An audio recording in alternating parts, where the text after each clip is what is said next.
Respected এছপাইৰেণ্টছ, আজি DEEৰ পৰা advertisement এখন দিয়া হৈছে আৰু এইটো কিহৰ এডভাৰটাইজমেণ্ট আৰু কোনে কোনে এপ্লাই কৰিব পাৰিব এই বিষয়ে আমি আলোচনা কৰিম।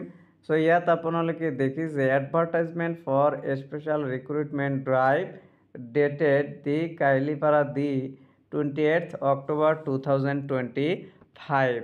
ইয়াত আচলতে কি কোৱা হৈছে কিহৰ এডভাৰটাইজমেণ্ট যে ইয়াত যিসকল শিক্ষকে LP আৰু UPত কণ্ট্ৰেকচুৱেল আৰু ষ্টেটফুল টিচাৰ্ছ হিচাপে কাম কৰি আছে তেখেতসকলৰ ইচ্ছুক আৰু যোগ্য কেণ্ডিডেটসকলৰ পৰা আবেদন বিচৰা হৈছে 10,673টা পোষ্ট পূৰণ কৰাৰ কাৰণে। আৰু ইয়াত ইনিচিয়েল পে'টো কিমান হ'ব?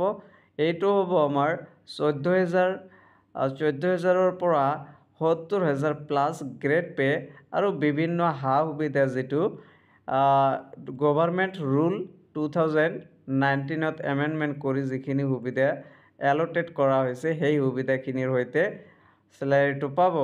আৰু ইয়াত কোনে আবেদন কৰিব পাৰিব এই বিষয়ে আপোনালোকে ইয়াত দেখিবলৈ পাইছে কণ্ডিশ্যনছ অফ ৰিক্ৰুইটমেণ্ট। প্ৰথম কণ্ডিশ্যনটোত আচলতে কি কোৱা হৈছে the candidate as on 30 September 2025 must be working as contractual and stateful teacher under SSA অৰ্থাৎ SSAৰ অধীনত কণ্ট্ৰেকচুৱেল টিচাৰ আৰু ষ্টেটফুল টিচাৰ হিচাপে 30 ছেপ্টেম্বৰলৈকে কাম কৰা হ'ব লাগিব।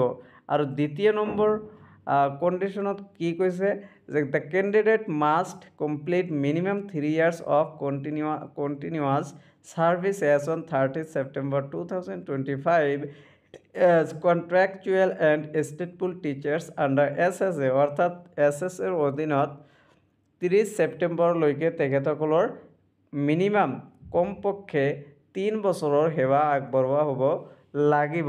আৰু 3 নম্বৰত কোৱা হৈছে the required academic and professional qualifications for eligibility will be as per NCT norms as well as existing government rules and conditions.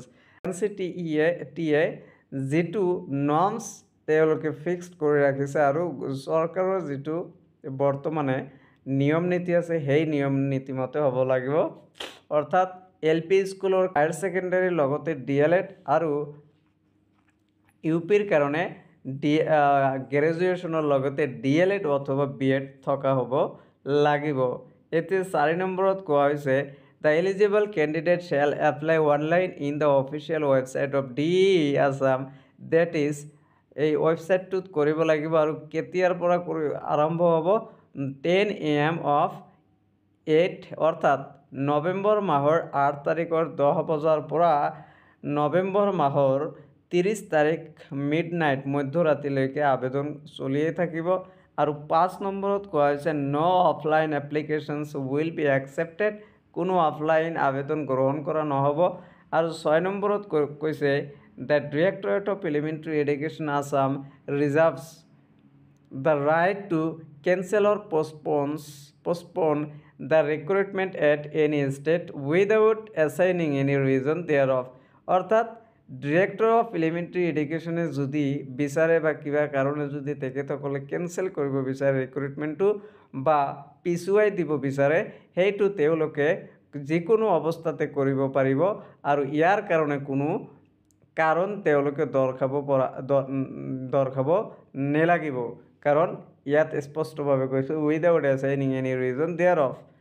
তাৰপিছত 7 নম্বৰত কৈছে the candidate shall apply in the same category of post that he/she was holding as contractual or stateful teachers and only in one post অৰ্থাৎ আবেদনটো ক'ত কৰিব যদি LPত কৰি আছে যিটো ক্ষেত্ৰত কৰি আছে সেইটো ক্ষেত্ৰতে আবেদন কৰিব লাগিব আৰু এটা পোষ্টতেই কিন্তু আবেদন কৰিব পাৰিব। UPৰ পৰা LP LPৰ পৰা UP এনেকুৱা হ'ব নালাগিব যিটো পোষ্টত কাম কৰি আছে এইটো পোষ্টতে কৰিব লাগিব। আৰু 8 নম্বৰত কোৱা হৈছে documents required will be notified on the online portal online পৰ্টেলত কি ডকুমেণ্টছ লাগিব নালাগিব সেইবিলাক কথা তাত উল্লেখ কৰিব। আৰু তাৰ কাৰণে কি কৈছে ইয়াত লাষ্টত এটেনশ্যন টু এপ্লিকেণ্টছ বুলি ইয়াত এটা পইণ্ট দিছে যে অফিচিয়েল ৱেবছাইট যাতে আপোনালোকে মাজে মাজে ভিজিট কৰিয়ে থাকে অথবা আপোনালোকে মোৰ চেনেলটো ছাবস্ক্ৰাইব কৰি ৰাখক ন'টিফিকেশ্যন আপোনালোকে পাই যাব। Thank you very much for ৱাচিং দ্য ভিডিঅ'।